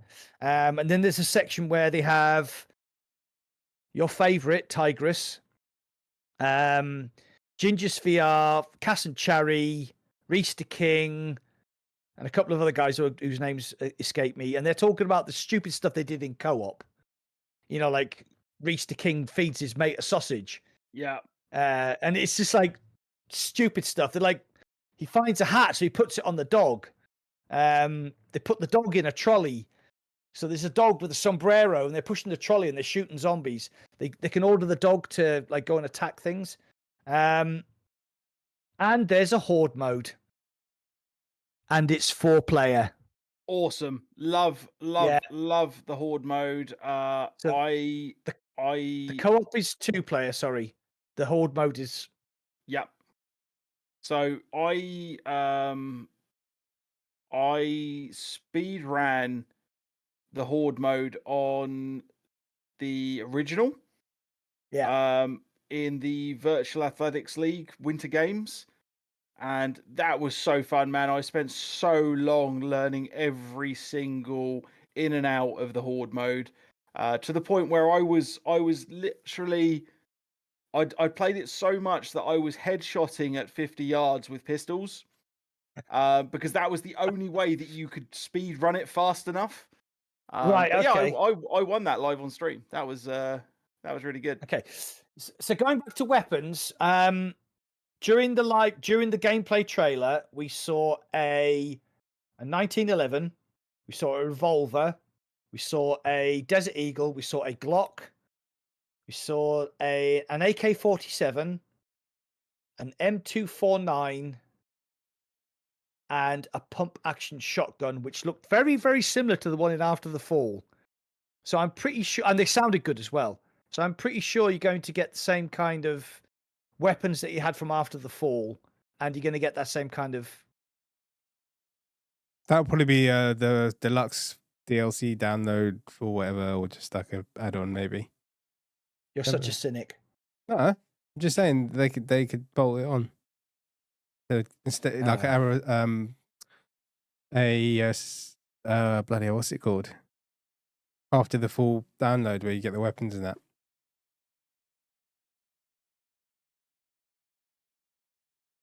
Cynic. No, I'm not being a cynic. I'm just saying it'd be a good DLC. Are you looking forward to it though? Yeah, because I really like the first one, and they're good at zombie games, and I love zombie games. Yeah. I love zombies and stealth games are my favorite. So, okay, should we? If the drugs haven't taken over. What was the question? Sorry, I'm in and out of concentration. I've got to admit. Take another tablet. I can see in your eyes. So, are you looking forward to Arizona Sunshine 2? 100%. I have because of the rinse and repeat gameplay aspects of the alternative modes. Same with all roguelikes and like for instance, like Vampire Survivors. Because of the rinse and repeat gameplay, it will keep me hooked way more than any story campaign ever will. Yeah, ADHD is a bitch like that. Yeah, so that's Arizona Sunshine 2, then Rashi, there's Asgard's Wrath as well. Sniper Elite VR. Quite excited for Sniper Elite VR. Yeah, same here. I love World War II kind of games as well. I still got. You played that on hardcore, didn't you? I play everything on hardcore. Even my porn's hardcore, Mac. I mean, as long as that works for you. Yeah, exactly. I'm a little bit disappointed that Bulletstorm has been knocked back to the 18th of January, but I can see why, because they were releasing basically 2 days before Asgard's Wrath hits the Quest 3, and I think that it would just got swamped. Yeah, I think it would have just got swamped. There's too many games coming out. The thing is, it's got a big fan base still, but there's a lot of stuff coming out. Yeah. Oh, you can pick up if you fancy playing the flat screen version of Bulletstorm, you can pick up the enhanced version on Humble Bundle for £2.99, which I did. And you can VR mod it, right? And it's I'm not sure. But it's the 2017 so the game basically released in 2011, but this is the 2017 like remaster. So I think that's going to be the best version. So maybe go and play the flat screen version, see what it's like, and then indulge in the VR version when it comes out, because apparently they're going to be identical. I've never played a Bulletstorm game. I'll save it. I'm saving it for the VR for sure. Okay, so so a little bit of history. So there's a guy called Cliff Blazinski, who did the Gears of War, the flat screen Gears of War. He did Gears of War 1, 2, and 3, and then he left the company and set his own company up called People Can Fly. I think it's called People Can Fly. And then he did, but that Bulletstorm was his first game, and I remember this was like Gears of War, but sweary and like crazy, because you could like kick people up in the air, you could kick people into spikes, you could do like bullet combos where you shot somebody, they flew up into the air, and if you kept shooting them, you would get combos, and when they came down, you could kick them, and it was just madness. I'm pretty sure that's going to work really well. Would you like to in see Ezio and Marcus Phoenix in a sexual encounter? Do you know you can pay for people to draw that shit? Like, as long as you got the right amount of money, like people will draw you dojin. Like that's. I may pay for that for Mac's Christmas present. I'll chip in for that. Christmas, here's some slippers, here's some socks. What's that? It's Marcus Phoenix. An incredibly hardcore comic. There'll be Master Chief in the background with his cod piece off. No, that's sacrilege. I'm going to cover Master Chief's. I'm going to cover Master Chief's ears. Oh, poor little God. Master Chief. He even looks like he's about to hold your giant cock. Can I just say, there is a game that I wanted to shout out to. Yeah. Yeah, so for those of you who haven't come across it, there is a what was a VR basketball game called Big Ballers VR.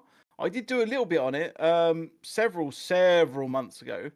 And it was just a really fun, really cool little basketball VR game that was I would say as good as like Gym Class, if you've played Gym Class. No, I haven't played it, but I know it got a lot of people liked it. Yeah, well, as it turns out, there's a huge community for playing basketball in VR, which I wasn't expecting. But there is. There are plenty of people who play Gym Class, like you've got Blacktop Hoops and things like that. But Big Ballers VR was the one that really gripped me. And they many months ago, they sent me some like skins, codes and things to try out in the game. So I was like this giant moose guy playing basketball, and that was really cool. Met a bunch of like, because the whole game is filled with kids, obviously, but these kids, like, they're not your traditional like gorilla tag kids. They're actually going to say gorilla tag. Yeah, but they're not like your squealers. They're in there to play fucking basketball, and these kids have got some skills, man. Like you play like a pickup game of 3-on-3, and these guys are just like, yeah, why are you so shit at this game? Oh, I've only just logged in. And they're just like, yeah, okay, this is how you're going to actually have to learn to play.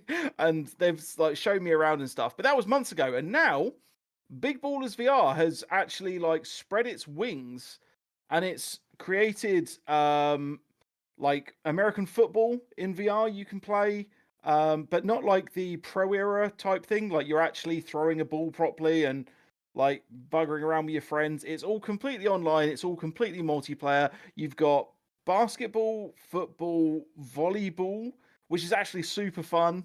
Really enjoyed playing volleyball on there, and a bunch of other like bits and bobs within there as well. It's got a really good social system, and most importantly, it's completely free.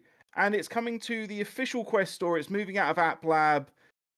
This, I want to say it's coming out on Thanksgiving, which is Thursday, right?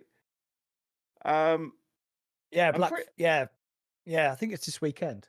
Yeah, so yeah, it comes to the official store on, I think, Thursday. So yeah, go check it out, guys. It's a real good laugh. They're a really good bunch of devs. And yeah, like if any of you want to jump in with me at some point, let me know. Yeah, so football, not shit then. Yes, that is exactly what I'm saying. Is Big Ballers is actually good, unlike Pro Era. Pro Era was Resol, thank you. Weird Sorry, choice. Resol's just donated to my channel. Thank you very much, mate. Nice one. Cheers, Resol. Oh, Cheers, I like his comment as part of his donation. He's just like, "You will listen to me. Here is $10." I tend to disagree with a number of y'all's opinions, but if I wanted to watch something I agree on everything with, I'd talk to myself in the mirror. So keep up the good work. That's pretty cool, man. Thank you very much for the donation. Thanks, mate. So, I think what Rezol's getting at is there's a word for it on Twitter where you get into communities that you agree with, and you all end up agreeing with each other. There you go. That's it. Circle jerk.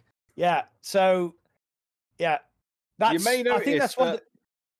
Me, Mac, and Indy, we don't tend to figuratively do the circle jerk. We only do that in real life, and only when we go down to visit Indy. See you on Thursday. Yeah. So if anybody does, we're not allowed to talk about it because we are under NDA. There you go, But Power. we are going down.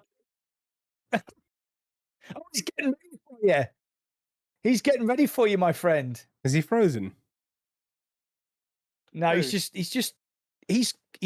taking a huge amount of painkilling drugs. The dude's been up for an hour and a half. I feel stoned.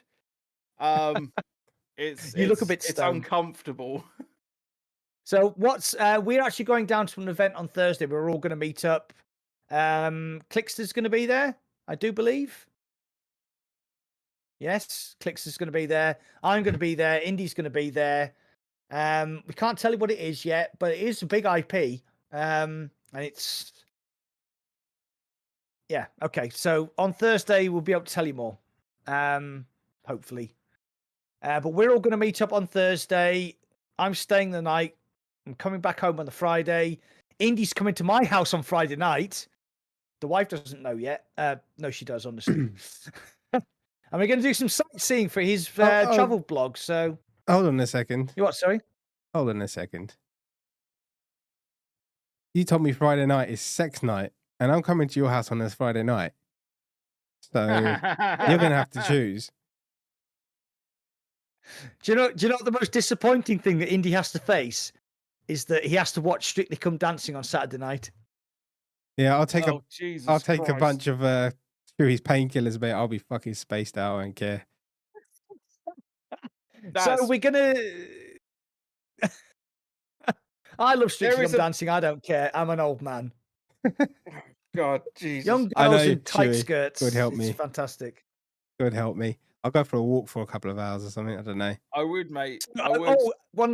One of the best things about this weekend is that the Team Tryhard are actually going to get together. Yeah. Because Face lives about 20 minutes away from me, and we were the original Team Tryhard on Population 1. It was me, Indy, and Face. So what we're going to do is we're going to go and Saturday we're going to go pick Face up from where he lives. We're going to go to the Angel of the North just to show Indy how amazing it is. And then we're going to go up to Bamborough Castle and hit the beaches around Bamborough Castle with the dog. And on Sunday, we're going to do the highest waterfall in the England. So Indy could do some more stuff for his travel blog. So we're kind of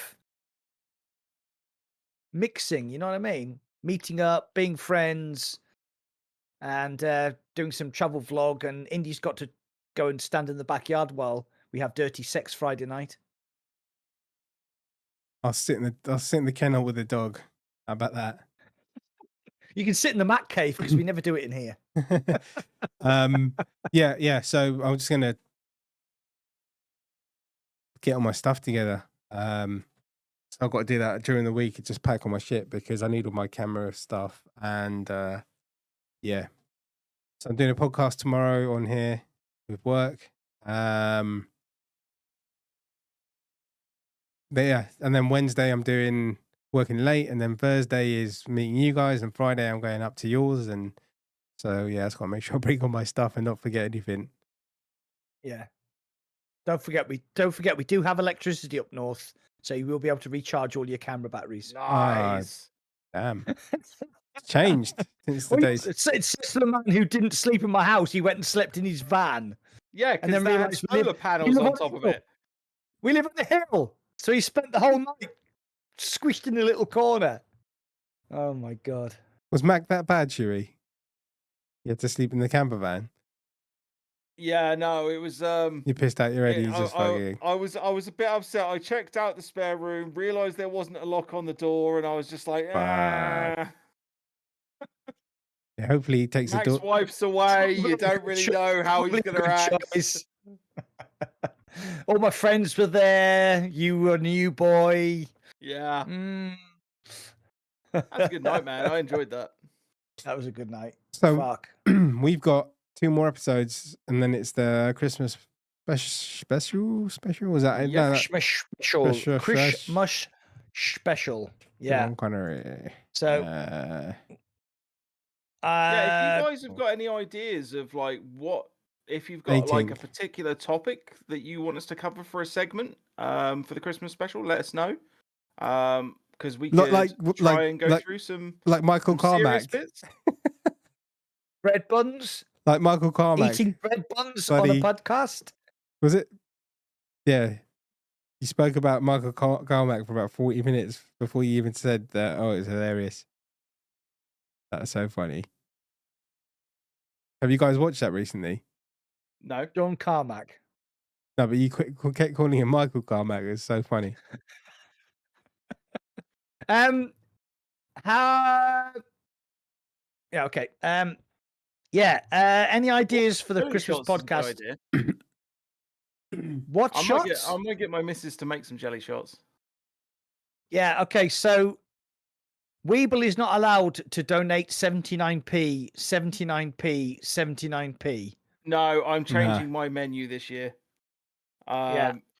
Like I'm not doing that again. I was so ill. Not just that night, but for like days afterwards. Yeah, that was a dirty one. I won't be drinking, everyone. So that's all right. I will this do is Indy's drinks for him. Yeah. Oh, yeah, you do fuck. that. I think on record that was the shortest podcast we ever did, wasn't it? Yeah, 100%. Like we called it quits after an hour and 20 minutes or something.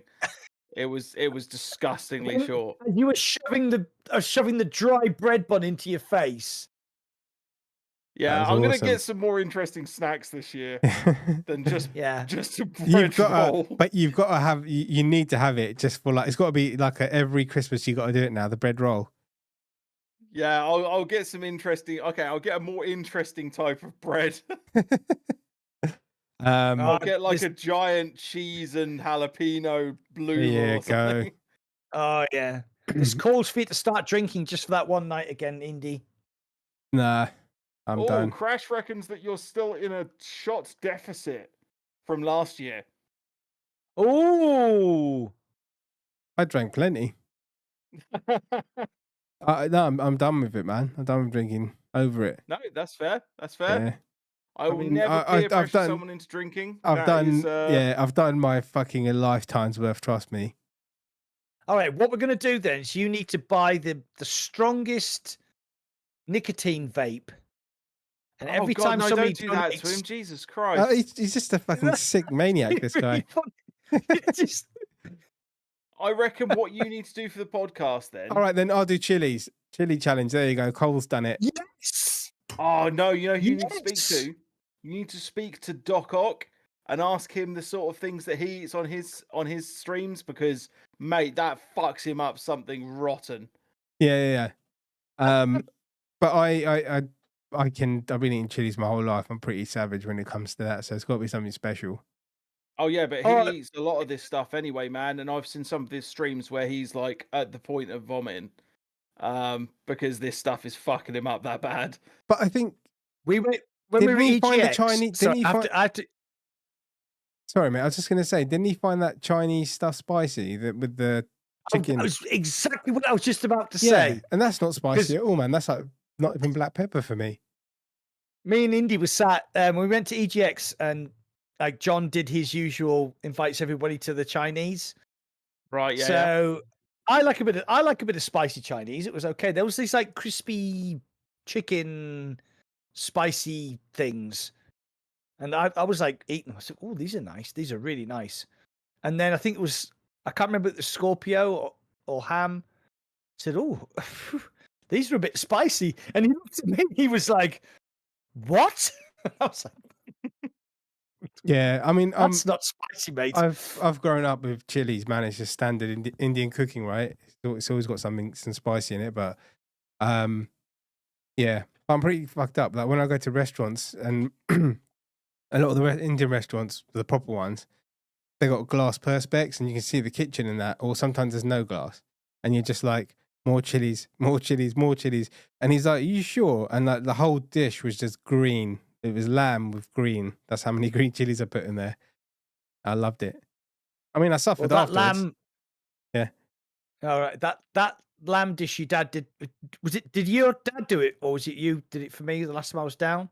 No, I didn't do it, man. My dad cooked it, I think. Oh What was my it last time God, you're down? that was It was lamb with fucking mince. Yeah, yeah. unbelievable. Yeah. He's a really good cook, man. I might see if I can find you some of those Scoville skull chocolates, mate, and I'll send them down to you. But let's do it. Because those things, they're another level of deadly. Yeah, so you have a vomit bucket. I'll just sit on a chair with a hole in it with a bucket at the bottom. How about that? Oh, no. All right, then to make it fair, why don't we do some chilies as well? Yeah, I'm up for that. I like spicy food. The stuff that Indy was serving me when I came down to see him, that was kind of borderline my tolerance. So it'd be really funny to see an old white fella from the northeast of England fucking. But then at least I can drink to sort of mitigate. Okay. The problem I have is that I don't drink milk. Oh, that's right. I forgot. Yeah, you've got the intolerance, haven't you? Yeah. I straight up don't drink milk. No, you're better off. Okay. You're better off sucking on like bread or something. That's better than milk. Milk just puts a coat over your mouth.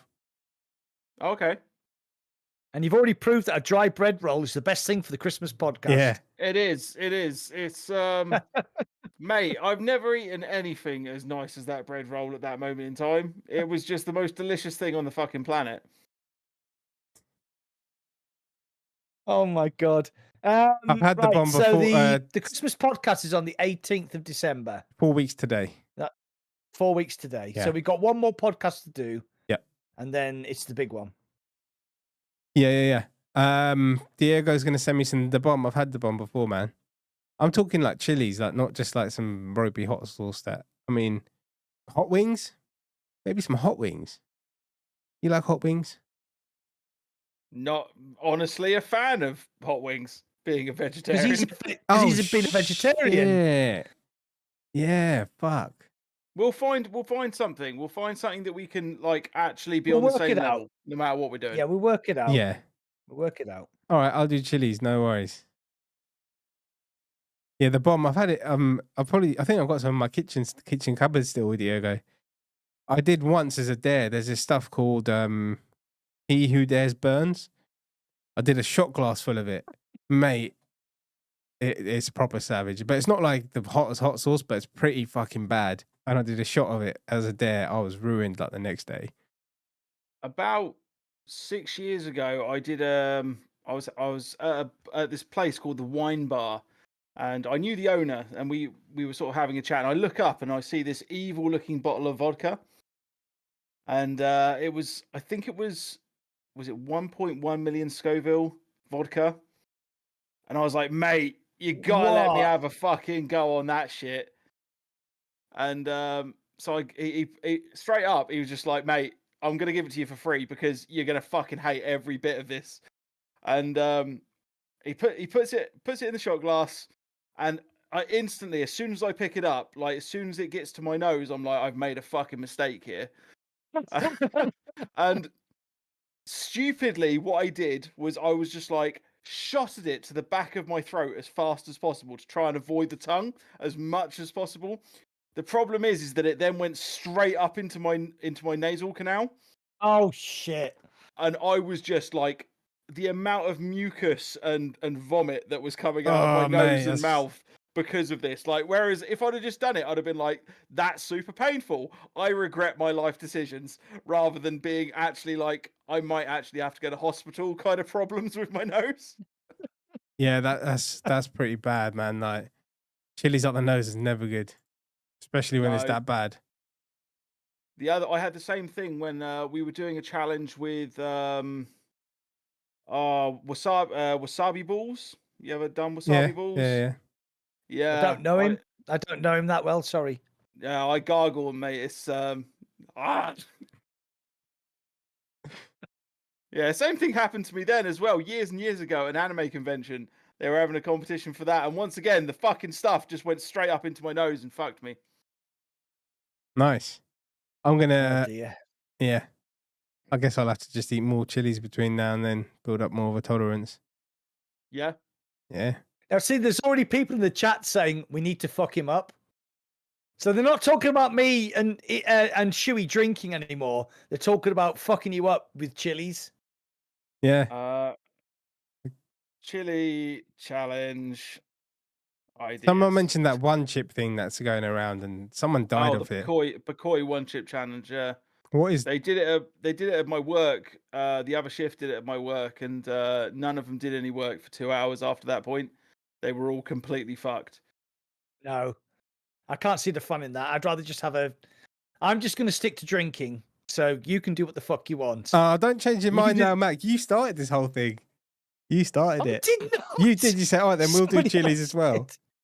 Well, we'll do some chilies. I can't How do much the shit that you're going to do. would it cost for you to do the fermented fish challenge? I wouldn't be able to do it. No, not because of the chilies, but the fish. I can't stand that shit, man. All right, so you're talking to a man who went to Cambodia and went on a food tour, and the guy was so surprised that I got as far as I did because I got to the fermented duck egg fetus. What And sick shit is this? yeah, that is like the big thing. That was like nobody's ever done the fermented duck egg fetus before.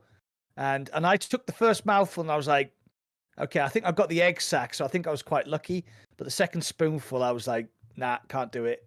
And he was like, I seriously thought you were actually going to be the first person to get past the fermented duck egg fetus. Okay, so the question still stands then, Mac. How much would it cost as a donation? Because I will buy and send you that fucking thing for you to do that. Because I'm just gonna make the Mac cave stink like fuck. What is it? Just a stinking ass fish. So you get this tin. Have a look online for people that have done it. Yeah. Some of it is fucking truly some of the funniest shit I've ever seen. But they did it at my work on the other shift again because they're the weird, crazy people on that shift. And I came in 3 days later and I was gagging. That's how fucking bad it is. The smell of this shit. Oh my god! Now we'll talk about it off air. Yeah. We'll talk about it off air and we'll get it all sorted. So obviously Indy's not drinking anymore, so he has to do something else. I'm drinking. I'll do some hot stuff. Shots. Just for the joke. I don't know, whatever. Like, because there's like different Scoville sort of sauces you can try. Yeah. So I can do like, yeah, I'll try that. We'll do that. We'll walk it all out. It's going to be fun. It's going to be fun. Right. Have we spoken about? I mean, like, Shuey's basically in a world of his own. You can tell by his eyes. Yeah, Shuey's restricted with his VR content. Well, we could play some stuff, I guess, couldn't you? Yeah, no, I'm restricted to basically like Demio level games at this point. Yeah.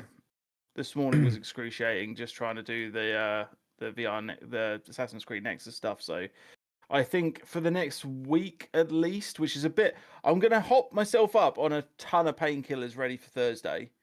Because I'm not missing out. If they've got gameplay session down there, I'm 100% playing that.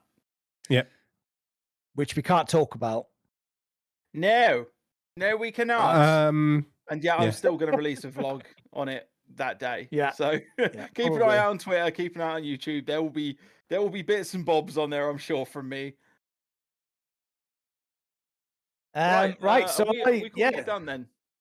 Yeah, I think so. Yeah, I've had a great time. This is. I think that's the first time we spoke so long for about one game. Yeah, 100%.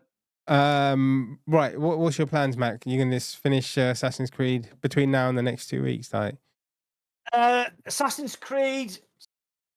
I'm not 100% sure whether I've got access to Sniper Elite VR yet. I'm working on it. I'm not interested in Stranger Things. I think there's something wrong with that. I'm not too sure. I'm quite interested in Arashi's Castle. Yeah.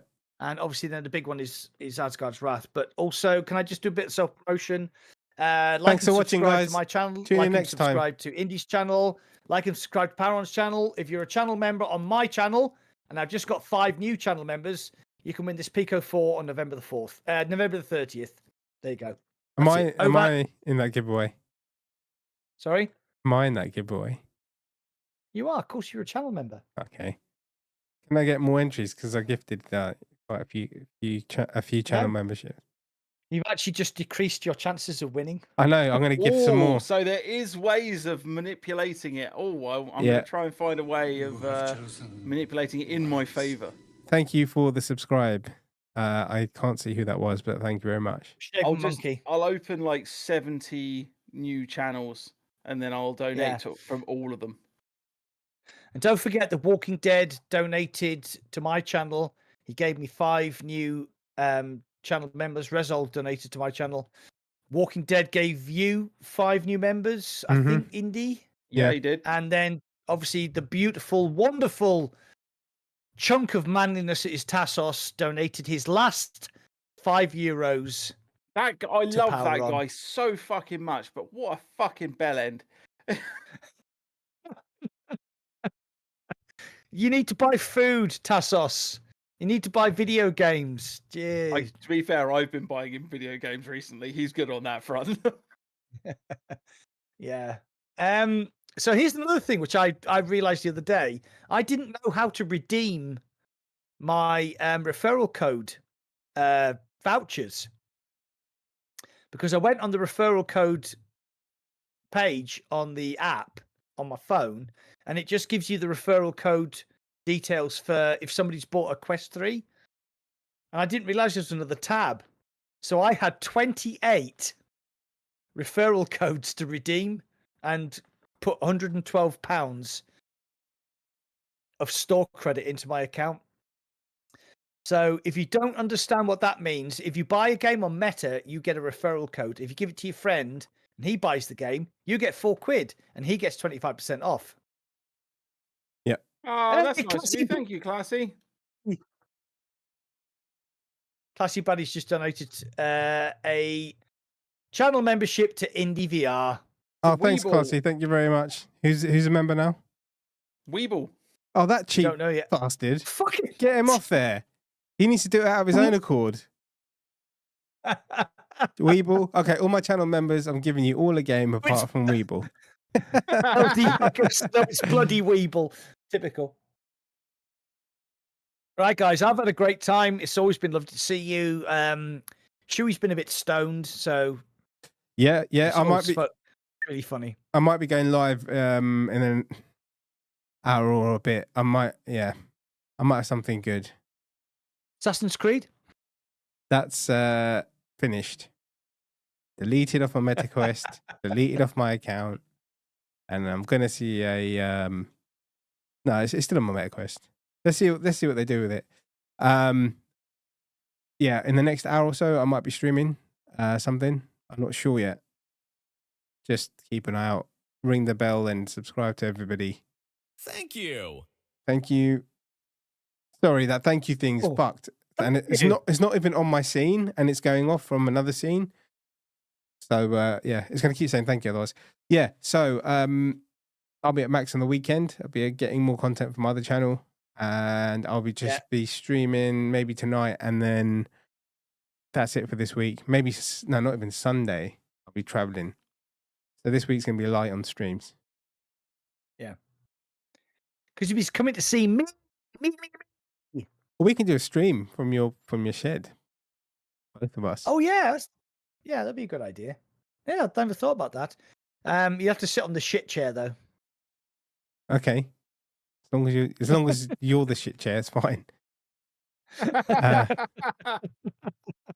guys, I'm going to end my stream there. Thank you to everybody in chat. Yeah. El Diego, Verified, Davey. Sorry, Diego. Stewie, Weeble, Evil Kingus, Parasite, Rezol. Yeah, too many to mention, I'm afraid. Yeah, because the chat's been going fucking crazy. Yeah. Keep an eye out, guys, for the inevitable OnlyFans that opens up this weekend when Mac and Indy spend 2 nights together. It's gonna be worthwhile. It's gonna be a good money maker. Yeah. Yeah, sorry, Diego. It's not going to be Ghost of the Ball, unfortunately. I stopped playing that ages ago, but I did say to WD I will play it with him. I'll play it once more with him. So at some point soon. I'm not really playing it, to be honest. Yeah, all right, cool. That was a great episode, guys. And yeah, we'll see you in 2 weeks. We'll probably See you in 2 weeks. catch each other's streams and that. And then I'm going to go eat some chilies. Cool. Hit the like button. Hit the like button. Subscribe to everybody's channels. Subscribe to WDVR. Subscribe to Fitz. Yeah, subscribe to everybody. Subscribe to Cool. El Diego. El Diego. Yeah. Subscribe to Yeah. Pornhub Premium. Yeah, that too. Yeah. That pays for itself. It's like that's Okay. tax deductible, people. All right, everyone. Cheers. It's been a great episode. See you in the next one. Cheers. Later, See you people. next one. Bye. Bye. Bye-bye.